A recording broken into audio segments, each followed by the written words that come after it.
All right, y'all. Welcome back to another episode of the Radio Rejects podcast. Sabby here.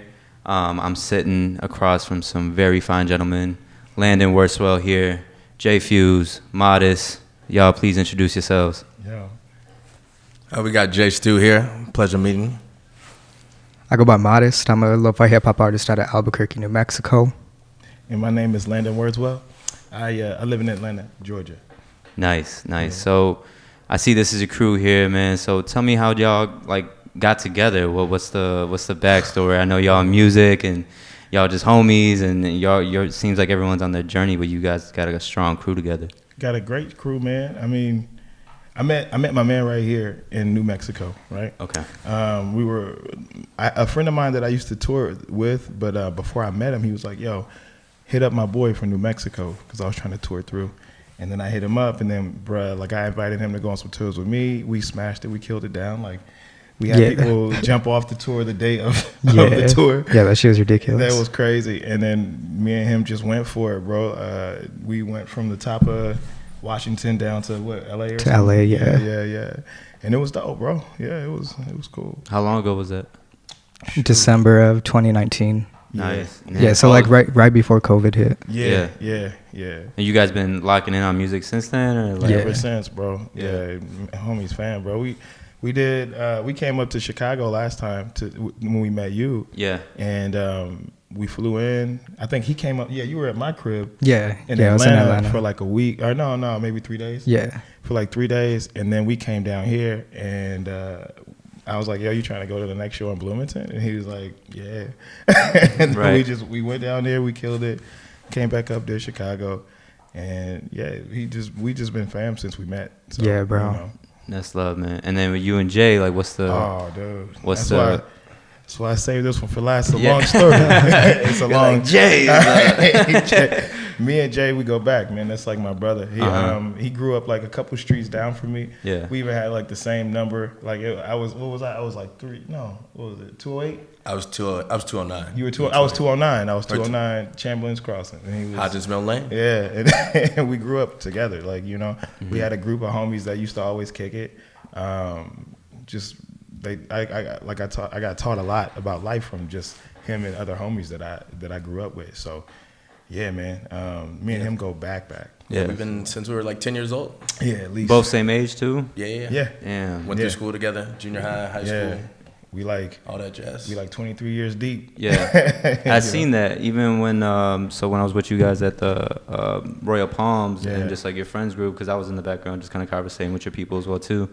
I see that like your friendship roots are very deep with a lot of people that were there. You know what I mean? Some people are like, I've known him for 10 years. I know him since we grew up. I know him in this city, that city. Yeah. Like, it seems like you build solid relationships with your fans that turn into close friends, too, as well, you know? Oh, yeah, man. A couple of those people that were there, for sure. They've come to some shows, and then we've sat. Like, well, some of those cats, we ended up...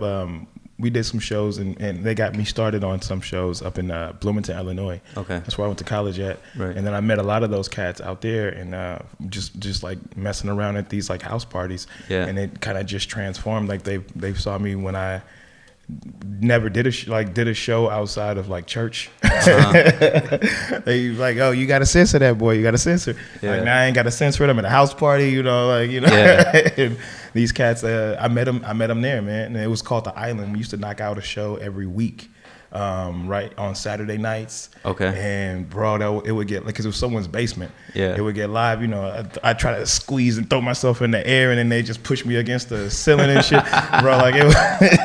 You trying to crowd surf in the basement? I do wild things, man. So it was cool, bro. So you know. But yeah, all of those friendships mean everything to me, bro. Just because, like I said, they saw me back then where I couldn't get this dude. He's been around since before I even rapped. Yeah. You know, I thought I was gonna be an NBA star. He'd always block me and be like, "It's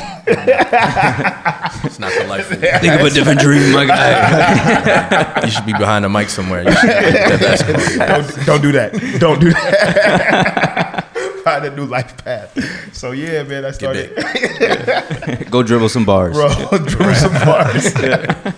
So yeah, man. Like I said, man, everyone in there, it was love, bro. Because it's been so long with each different group, you know. Yeah. Some of the cats I didn't know they were actually his homies that I met, and I'm like, I fuck with them. Yeah. Yeah, we ended up partying with him that night. My boy Taco, you know, shout out to Taco, bro. He was hilarious, bro. He was hilarious. He's like a whole character the whole night. Bro. 100%. He was wild. He was like, "Oh, the camera's, bro. The camera's going. Like, I'm gonna just act like I'm talking to you." I'm like, "Bro, what, bro?" He was making up skits on the fly and like wanted me to catch it. I'm like, this is only making sense to you right now. Like, Sounds about right. Yeah. That's my man's, bro. Yeah, I got to kick it with him while we out here. He's from Chicago too, right? Yeah, he lives up there. Yeah. Him and Jay, they live up there. A couple of the cats you met, actually, all of the cats you met lived up there. Yeah. It's from those Bloomington roots too, is right? Because people kind of come back to the city for work and everything. Yeah. Even the homie from the tattoo spot. Yes, like, I met her in Bloomington. Yeah, all of those cats are Bloomington college friends. You're ISU alumni? Yeah. I'm an ISU dropout. Here. Hey, bro, you didn't finish the story. Oh, he dropped out too as well. What's the story on that? I went out there. My mom was hella mad at me because I was supposed to go get my PhD and shit. That's what the plan was, you know. Right when I left for college, she's like, "All right, what is the plan?" And I'm like, "All right, this is the plan. Yada yada yada." I mess with psychology, you know. I'll go and get, you know, yada yada. And then they ended up calling me to do a European tour when I was 19, and I was like, I don't know if I want to do this anymore. Like, I think I want to do that shit. Yeah. And then I started doing that a lot, and I ended up like, I've seen some really hard times with it. I've seen some really cool times with it. But at the end of the day, you know, like, the hip hop won over. So now I'm doing that. I'm not doing anything like that. That's why when you were like, "Yeah, I'm out," I was like, "I did it. I get it, bro." Yeah. My story is very similar to that in a way. Man, I dropped out right up before COVID happened, though. You know what I mean? So I'm like, "Oh, I'm good. I'm making money. Everything's moving smooth." And then, bam, that happened. You know what I mean? It was almost like a life reality check in a way. I still made it through. I'm still here, pursuing what I want to do as a creator and as a designer of just creative avenues. But it was just it really put a damper to kind of see how bad do you really want that. You know what I mean? I feel like when you make a big life decision at that point, life is going to test you at the same time to be like, okay, you said you want that, but now I'm going to throw all this shit at you, see how bad you really want it. You know, and there's times where you feel like you want to fold. So I feel like you kind of have had a long run too in your career right now. Have you gone through those emotions where, I'm sure you've gone through it all, the ups and downs, the moments of like, is this gonna work? Is this not gonna work? Like, bro, dude, what keeps you moving at the end of the day? You know, when things might not be working out your way, or are you always in the back of your mind when they are working out your way? Like, well, this might not always be this way. Like, what keeps you sane and on track? I think that what keeps me on track and sane, man. I mean, there's just a couple of different things that have changed, like that are like life-changing, life-altering things that have happened to me. Like, for instance, I got a son, you know what I'm saying? So, like, I try to make sure that I get everything that I want to get out of this situation, considering that I'm missing a considerable amount of time because I'm touring a lot, you know? So I'm missing a lot of time with him. So, like, for me, it's like, yo, this shit all has to be worth it. It has to be, If I'm gonna do it, I'm gonna do it so that at the end of it, I can do, like, I could feel good about what I put into it, you know what I'm saying, and understand the sacrifices, and hopefully at the end of that rainbow be like, damn, that sucked, but this is now happening. You know what I'm saying? This was not for naught. You know what I'm saying? So there's that. There's me and my boy Jay, and the dude you met, Don Avalar. We formed a business, you know. And that business, like, that means a lot to me, man. Like, I've never actually built anything like that before. So for me, I think that that's a huge part of it too. Like, I'm an Aries. I'm very competitive. Like, I want that shit to be like the best it can possibly be, and I won't really stop until I get that to happen. You know what I mean? That's just the kind of way I look at stuff like that. So that is a huge motivator for me as well, bro. The fact that, like, there's people that I grew up, like, when I was coming up in music, I grew up with that went through some really fucking hard times with me. You know what I'm saying? Like, and they're always in the back of my mind too. Just like my man Mustafa, you know what I'm saying? He went through it all. Like we used to sleep at like Walmart parking lots and shit. Like we got stuck places, you know what I'm saying? Like all kinds of shit just because we just wanted to tour and get our music out there to people. Yeah. So like when there's people like that in my life, like I'm like, yo, okay, I really got to do this to make sure that that also makes sense for them. Like that's just how my brain works. Like I'm like, okay, like I appreciate you supporting this situation. Now I'm going to make sure that I do what you think I was going to do and then some. You know what I'm saying? So like that's a lot of the motivation for me. So yeah, I mean, it kind of goes everywhere with me. I'm motivated by a lot of things. I'm not just motivated by one. Like, yeah. You know, so that's but mainly people. Yeah. You know, it's the accountability factor of it. Yeah, you know, it's not just you anymore. Even when it comes to your son, it's not just you in the picture. Right. Same thing with your music. Yeah, man, it's crazy. Like, cause I remember the first time I had to go back on tour when he was born. I didn't go for a while, and cats was like, "Damn, is this dude done? He's done." Like he had a good run, you know. And I thought I was done. Actually, I was done. I was cool with being done, but then his you know, a dude that I met his name's Gift to Gab. He ended up coming through and coming out to talk to my family at the time, which was just me and my baby's mom. Mm-hmm. And my son was there, and he was just like, "Yo, I saw this dude on the road. You know, he opened up for me. I want to let you know that like he can do this. So like you guys should." And so like for the longest, she'd be like, "Yo, he got a good point. You could probably do this." And then I was like, "Nah, I'm not. Mm-hmm. You know, I don't want to. I'm not trying to leave." The first like 6 months of shows that I did when I decided to go, before every single show, I would like say a prayer to my son, you know, and then it would make me cry, you know. Mm-hmm. And so like I was like, man, I can't. Like I call him, I'd be like, I can't do this shit.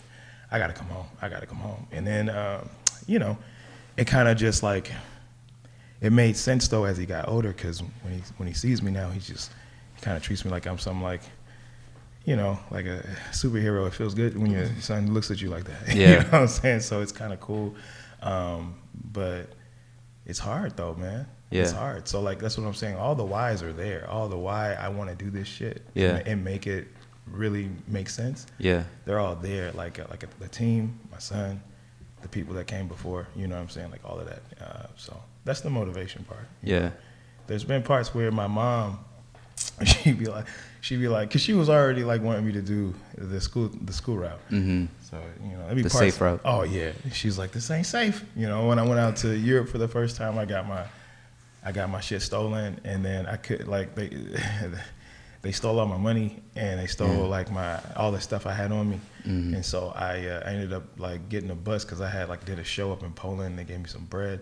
And I used that bread to try to get across to Ireland, because my next show was in Ireland. Mm-hmm. And then I got there, and I got stopped by like the border patrol over there, and they just wouldn't believe that I wasn't trying to stay there forever.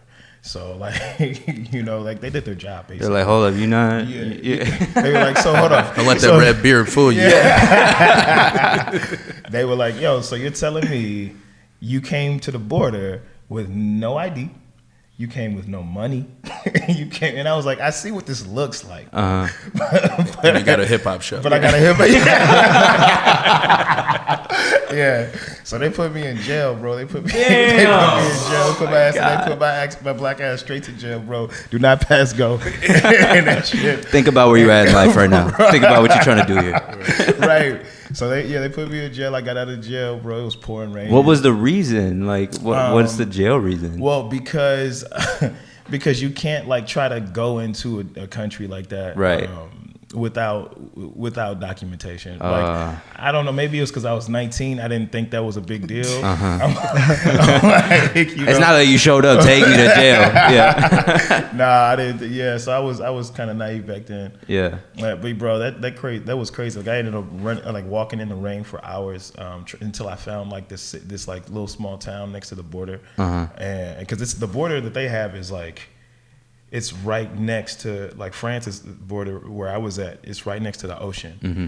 So, because what they're going to do is you got to cross so you can get over to the UK. That was the UK's border patrol, but they're in France.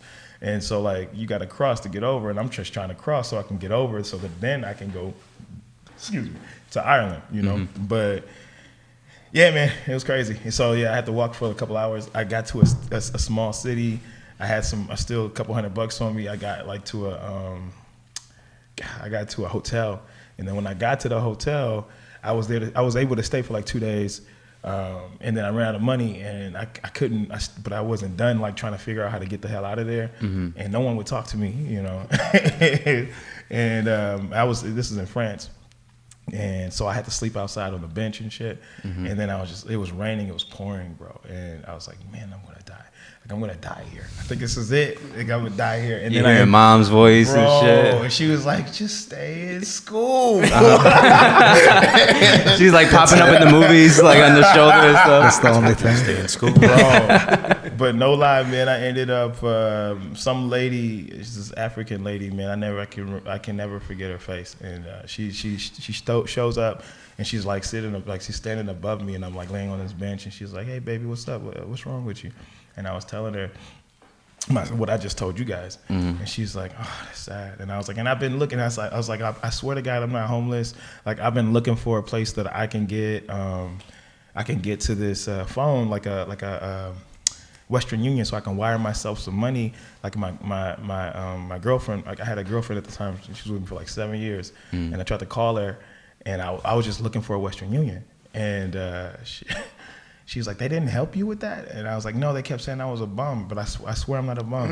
And then she was just like, oh, babe, the Western Union's just right around the corner. And I was like, this is crazy. Like, this is fucking nuts, man. I could have stopped this days ago, but I didn't walk around the right corners, I guess. Uh-huh. So I got there, and I wired myself some money, and then I canceled the tour right there. I was like, I'm going home. Yeah. And then I went home. I went home. And my mom was like, see, well, at least you had the experience so that you can stop this train. Uh-huh. And then I was like, oh, no, I'm going back. just with my wallet. With my wallet next time, you know?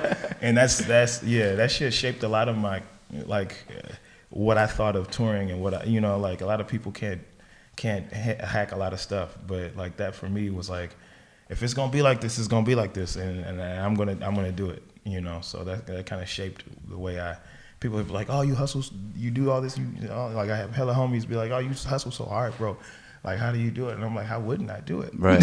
Like, if you don't want it, you won't do it, I guess. But that sounds like the pit, and you got out of that spot. You know what I mean? And it's like it's only up from here now. It can only be up from here, bro. I'd be like, damn, they get y'all pretzels. Yeah, it's good. Like, I walked through the valleys of hell for this music. Bro, exactly. Yeah. So it kind of just changed my whole perspective on the shit, you know? Yeah. So, you know. And that's cool, man. And I'm sure, like, when you're having those conversations, I mean, we haven't even talked on the subject of the shows you got coming up, but I'm sure when you're sitting down people who you may feel are, like, up there in this game or something like that, they could see it in your body language and your eyes. I feel like I'm a big believer in, like, wolves recognize wolves. You know what I mean? So it's like, if you've gone through that, someone's gonna read that off of you and be like, he's gone through some shit for this. Yeah. I met quite a few people that like it was love when we met. Yeah. Because of that, you know what I'm saying? So it kind of paid off in its own way. It just didn't pay off right when it was happening. Yeah, I mean, yours sounds like it was on 10. Other people are just like, yeah, I just got my book bag stolen one time.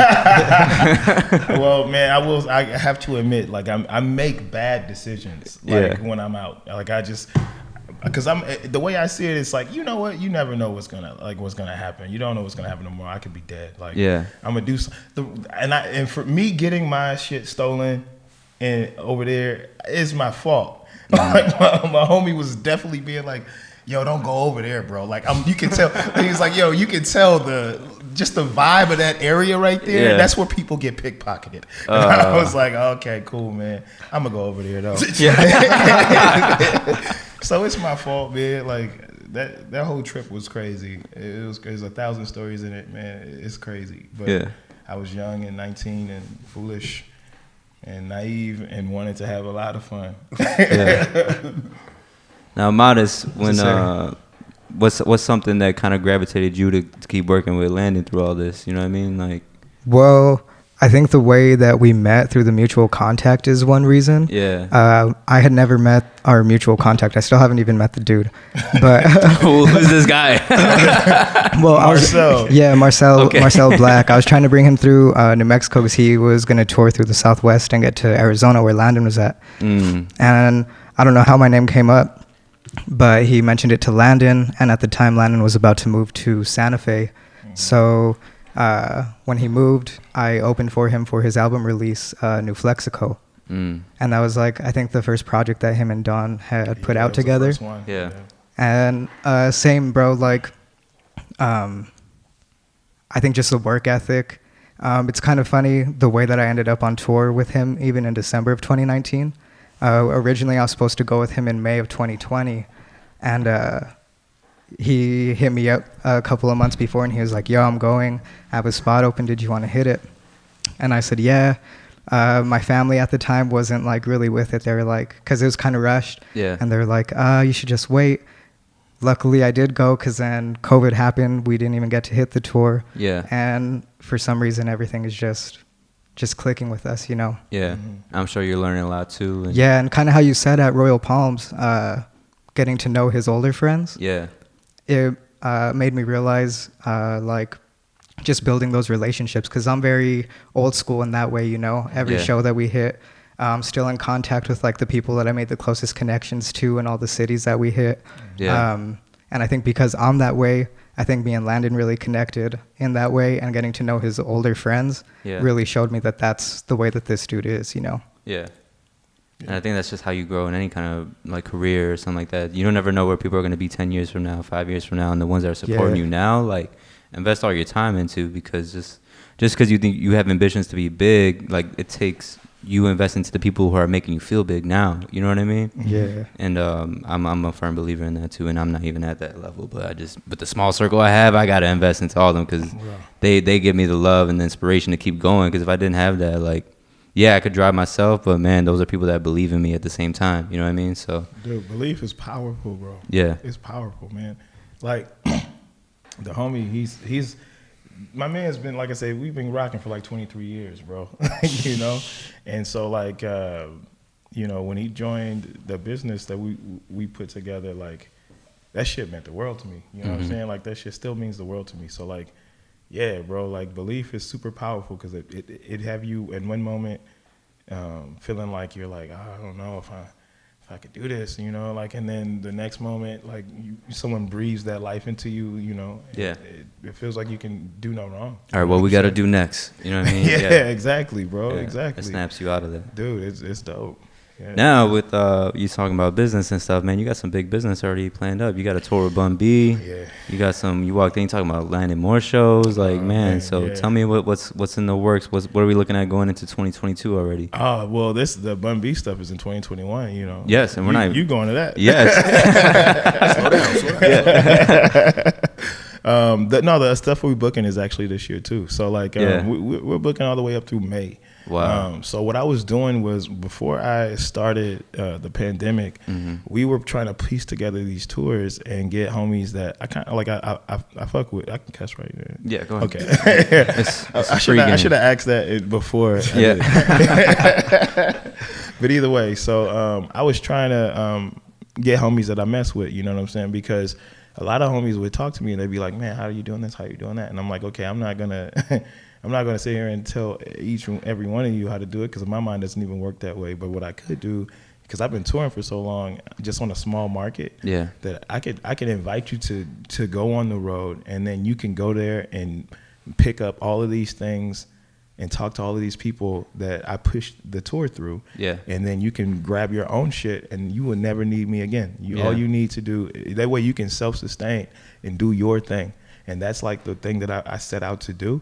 When I first started putting tours together. So I did this little row of shows from like, God damn, was it like a whole year of stuff? Or Yeah, for a minute. Yeah, yeah.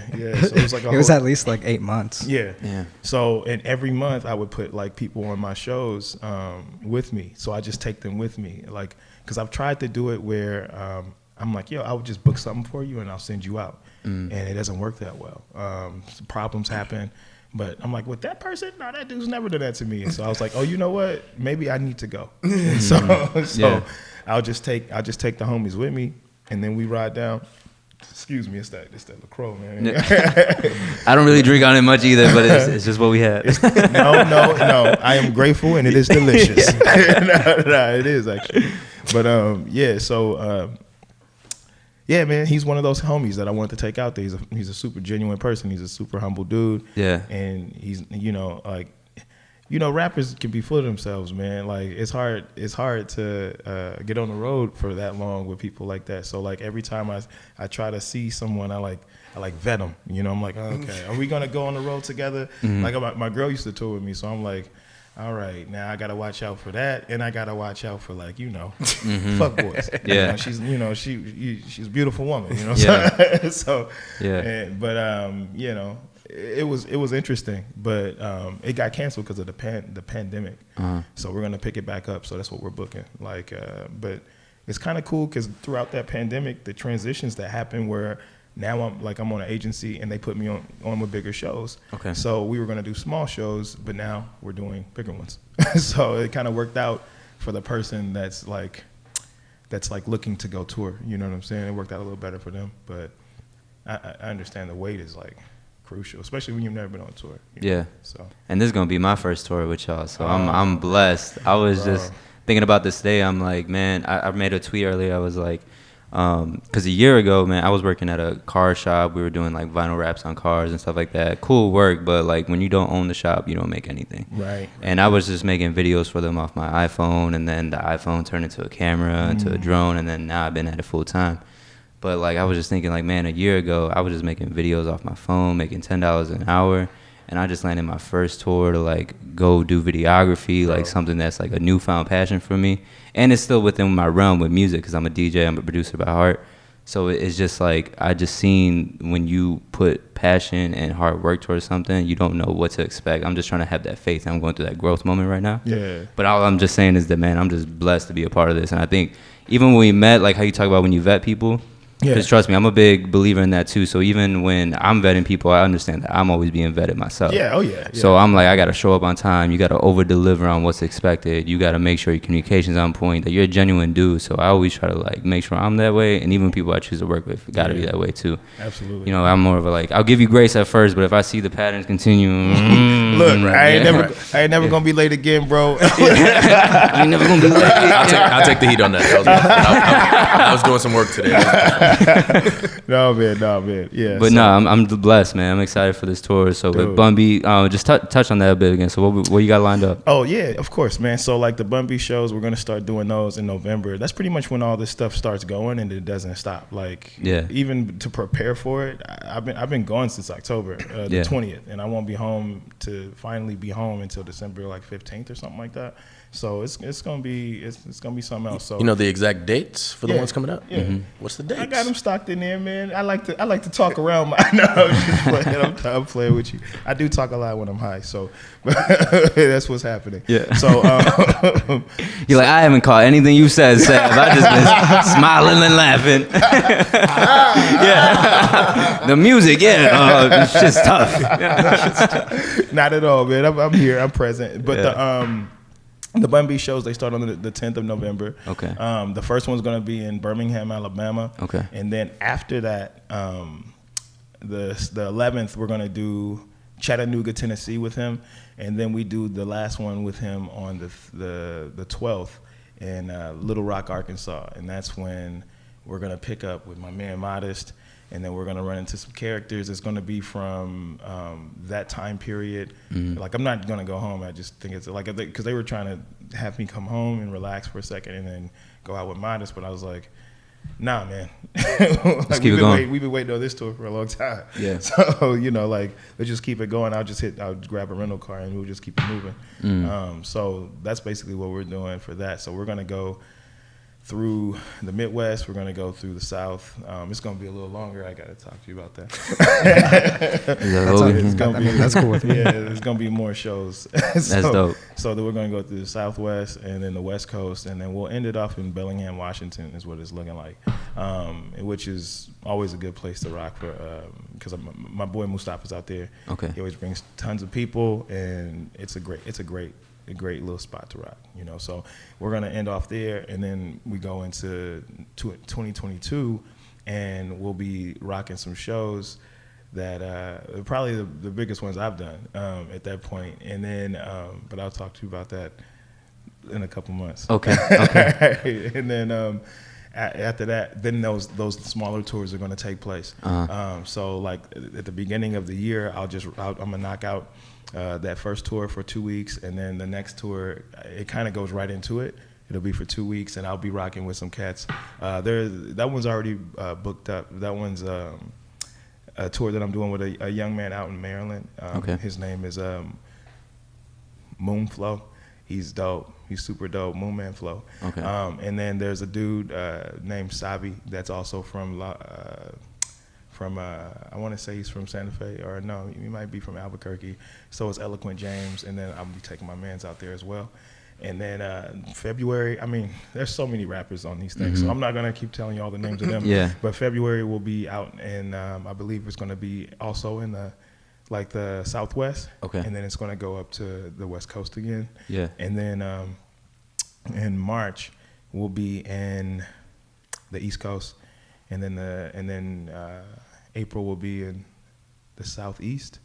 So we're pretty much going to hit the whole country up. And then the last one in May, we're going to be up in the Northeast. So we'll hit the whole country up in that like 6 month period. You know what I'm saying? So we're going to be pretty busy. But it'll just be like 2 week tours. So then after that first month, then I'll get 2 weeks off, 2 weeks on, 2 weeks off, 2 weeks on. And then I'll see how my body's feeling after that. You know what I mean? Yeah. But it should be cool because we gotta get people on the road that we're expecting to go on the road. You know? Yeah, and it seems like you're building a solid. I mean, with all these cities gonna be hitting off in this winter, you're gonna have a big base to build off of in the summer. You know what I mean? Oh yeah, man. Yeah, that's the making whole all these connections. Like no one's really going this hard in the winter type thing. People kind of lay off the gas a bit. You know, it's getting cold, ain't shit happening. I'm gonna stay in the studio. You ain't doing shit really at the end of the day.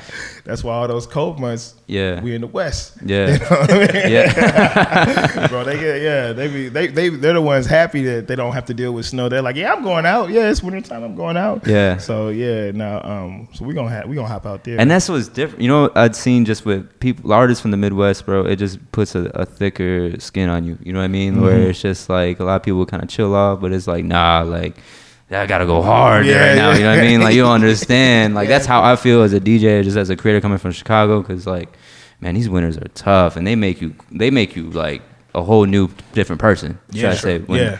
And it's just like it's dope to hear that it's like coming from people like you that are just like, no, we got 6 months of hard work already lined up. You know what I mean? Man. Yeah. You got to do it, bro. I think that's that Midwest culture, though. Yeah. I lived out in LA for a while, for a little over 4 years, 4.5, and everyone I knew from the Midwest, like people respected you differently from your work ethic. Yeah. Because you are used to the winters, the grind, the rain, like the shitty weather. Like you still got to do what you got to do. Yeah. In LA, it's shitty outside. You're like, I ain't got to do that. Yeah. When I lived out west, I knew it was different because when it would like, no, in Santa Fe. Yeah, I knew it was different because when it would snow, like just a little bit too much snow on the ground, they'd be like, tell those kids they're not going to school today. Oh, bro, that was the best part about living in Mexico. As a kid, you'd get like a half inch of snow on the ground, and they cancel it. And bro, yeah, we're not prepared for that. These guys, they don't even want to cancel school for COVID out here. That's crazy. That's so true. Like, no, slap a Taking your ass to school. Yeah. Dude, it's wild, man. But man, it's been a pleasure sitting down with y'all. I think we've covered a lot. We definitely got to keep revisiting. Your career's only going to grow. Your team's only going to grow. You guys are going to keep branching off, doing great things. And I'm just happy to be a part of this journey. Man, we're happy to have you, bro. Man, we're excited. Yeah, your work is real nice. Yeah, real nice. Yeah, we're excited. bro. Yeah, thank y'all. So this has been another episode of Radio Rejects. Blessed for sitting down with y'all. If y'all want to go ahead, say goodbyes, whatever. Oh, it's been a pleasure rocking with you today. Thanks for having us on. As always, appreciate having you as part of the team as well. Yeah. We're looking to do big things and impact society, impact this world we're living in. So, hell yeah, the culture changing it. 100%. Doing it, man. So Yes, sir. all right, y'all. Peace. Peace.